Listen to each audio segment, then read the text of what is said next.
Kia ora koutou. Welcome to our little forum, and thank you very much for giving up your Sunday afternoon to come and have a discussion about the future of public media. We have an esteemed panel to introduce to you. Unfortunately, one of our speakers, Harry Robinson, couldn't make it, but I'm very, very pleased to be able to introduce you to Dr. Ruth Harley, the Chair of New Zealand Air in the Centre, John Barr, who's the Director of Ingram Barr now, formerly Head of Communications for Radio New Zealand, and Bernard Hickey, Newsroom Pro Executive Editor. So a field of immense expertise has joined us. I think the way we'll run it is I'll invite each of our guests to talk for 10 minutes or so, and then after we've heard what they've got to say, we'll open the floor and you can throw questions at us or throw tomatoes or whatever other objects you consider fit. If you're not already familiar with me from the wanted posters around Parliament, I'm Peter Thompson. I'm the Chair of the Better Public Media Trust, and I'm also a lecturer at Victoria University. So we'll get things moving. So as I say, very thrilled to have Dr. Ruth Harley with us today. She was previously the Executive Director of New Zealand Air from 89 to 95. She was also Chief Executive of the New Zealand Film Commission in the late 90s to 2008, and she served as the Head of Screen Australia, also had roles with New Zealand On Screen, Film New Zealand, as well as having roles with New Zealand Cricket Museum, Fulbright New Zealand, and has been a board member of the Len Lai Foundation. She was awarded the OBE in 1996, and in 2006 was awarded the Companion of the New Zealand Order of Merit. So she brings an incredible wealth of experience, and please give Ruth a very warm welcome. Thank you, Peter. That's a lovely introduction. I'm going to assume that you all know what New Zealand On Air is. So I thought what I would tell you about is really what our annual report says last year, because it's a lot quicker to say it than to read it, and I'm going to assume also that you haven't read it. On account of, I find reading annual reports on the whole very dull. So the 2017-18 year, which our annual report covers, was the first year of our new strategy, and we developed a new strategy in response to changing audience patterns and the number of different platforms that New Zealand people are accessing. So we created the New Zealand Media Fund. Now the name doesn't matter, but what was different about it is that it put everything under one banner and then divided the banner into 4 poles: scripted, factual, platforms, factual, platforms, and media, music. Previously we would have talked about drama and documentary and children's and programs for persons with disabilities, and we would have talked about all manner of detailed approaches to siloed engagement with the sector. And so what was decided is, because the sector was now so fragmented in terms of platforms, meaning people might consume Netflix and TV1 and RNZ and Newsroom and maybe some space where they could find children's programs, they're all over the shop. And so how could New Zealand On Air respond to that change? So the answer that was come up with was this idea of a media fund that was dealing with these 4 channels, if you like. So the changes mean we can consider content for a wide variety of audiences on the platforms that they use. 4 streams, as I said, scripted and factual, mostly content that's found on linear television, online or on radio. Music, which can be found on radio and streaming platforms such as Spotify. And the 4th stream is platforms themselves, which is operating funds for the likes of Radio New Zealand, Access Radio, Student Radio, captioning providers, whose name is Able, content discovery sites like New Zealand On Screen. In that year, we supported more than 90,000 minutes of screen content on TV and online, and on 34 different platforms. And why is it important? It's important because each platform has a different target audience. And being somewhat messianic in our approach, we want to enable the audience to find New Zealand content wherever they are. There were about 26,000 hours of content in 51 different languages on Access Radio and podcasts and Access Internet Radio. Funded songs dominated the local music charts and awards. In one quarter, 20 of the songs in the top 100 were by local artists. A major achievement of the year was the launch of Hey Hei, spelled H-E-I, which is an online platform for children's content that provides a safe, ad-free environment for primary-age children. It was a unique collaboration between us. The partner who we selected in the tender was TVNZ, and a large community of content creators. The content includes animations, drama, science shows, cooking, games, songs, lots of te reo, and much more. It also has foreign sourced programs as well as locally generated. At the end of the year, it housed 55 local content titles, had 60,000 unique users. We feel very pleased with the way that it's begun, but of course there's some distance to travel. The reason for this change was because of the pace of revolution in the media is picking up. Where it was previously the younger generation who were moving to online content, now the over 45s have joined the movement.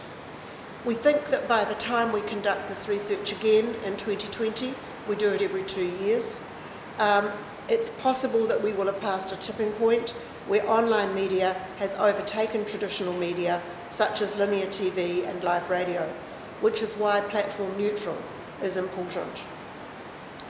Having said that, television and radio as key content aggregators still deliver the largest audiences. The top 15 funded TV programs during the year achieved audiences of more than 250,000 on first run and over 500,000 on occasion. By contrast, the most watched on-demand programs achieved around 130,000 streams, so there's a big difference there.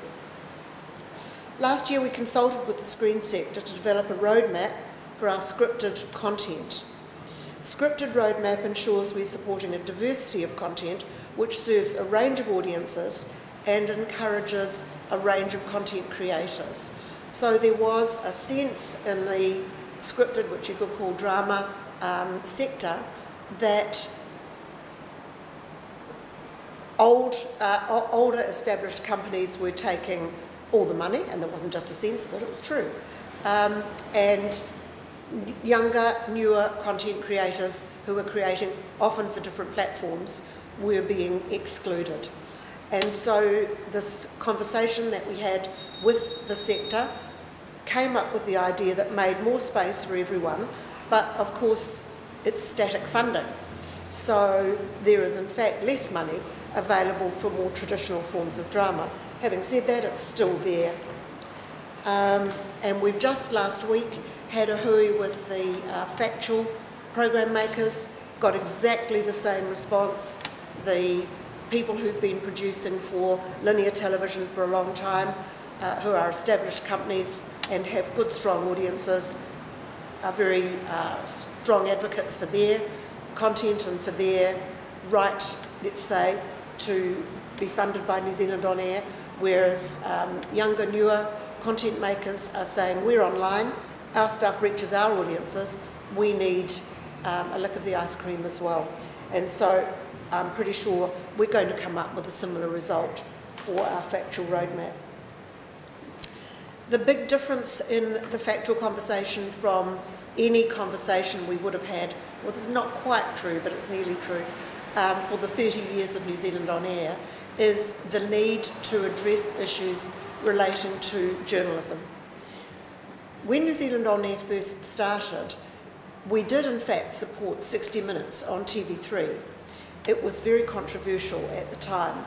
We supported New Zealand content on 60 Minutes and produced stories which I can't remember the names of, I'm sorry, it is 30 years ago, but stories that were very well regarded as high-end journalism. That sphere of work sort of faded out as TV3 got online and continued its own investigative journalism. TVNZ did the same thing. It seemed that all was well in the journalism space. But I think we've all learned since the American election and Brexit that all is not well. And we in New Zealand need to have our own voice. We need to have trusted media. We need to have some way of telling the difference between news that has some form of truth about it and news which is fake news. And we have to own our own storytelling ability in this space. So that was, again, an important part of the conversation at the Factual Hui last week. And this, I know, is much in the mind of the Minister. We also need to consider our changing demography. We have much larger Asian population than we previously have. Of course, we know we have a large Pacific population, and we know that we are at root a bicultural country. So Māori are relatively well cared for, although they would dispute that hotly, but they at least do have Māori TV and Te Manga Pāho and Māori content in all the public spaces. Pacific Island people much less so, and Asian people less so again. Never mind migrants from other countries who are in all of our minds today. We also, in the last couple of years, have had the opportunity to do special subjects. So in the year under review, it was suffrage, and New Zealand On Air put out an RFP, a request for proposals, to say who's got a good idea about 125 years of suffrage. And a number of programs were made on that theme. This year it's Turia 250, which is Captain Cook. And who knows what it will be next year.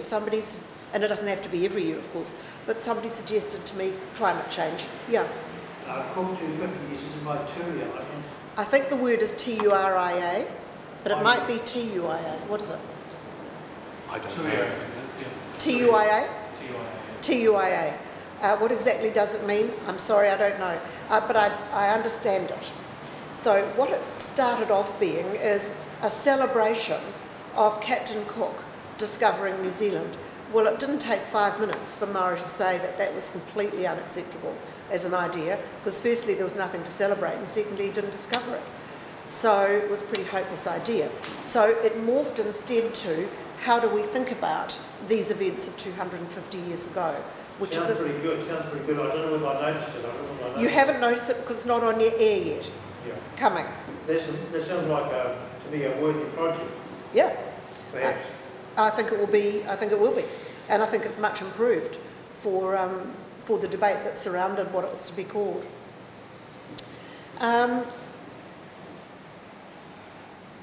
thing that was good about the suffrage one was that it was obviously female-led projects, and as I'm sure you all know, there's a lot of debate about the opportunity for women in this sector as there is in so many others.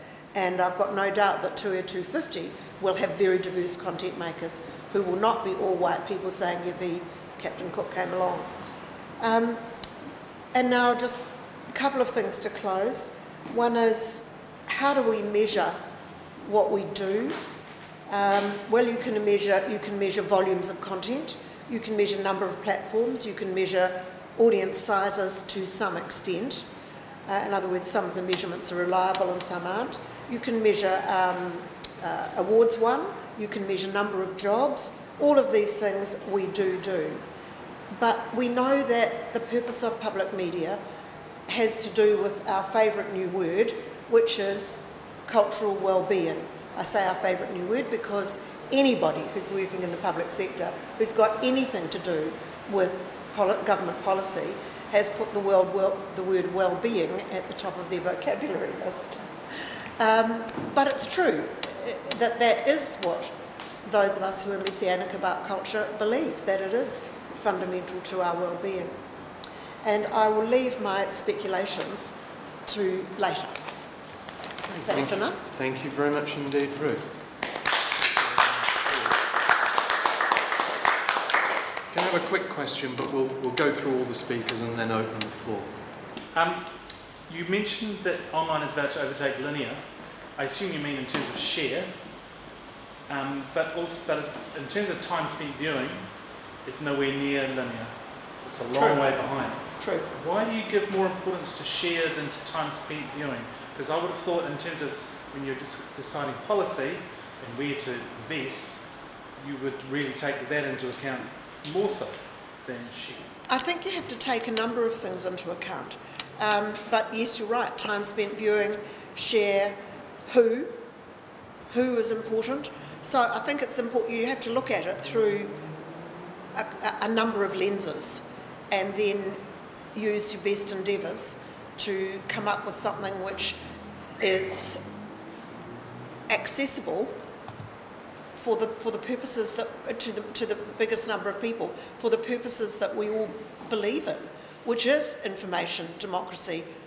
I am myself interested in entertainment, music, spaces for children, and spaces for representation for our various populations.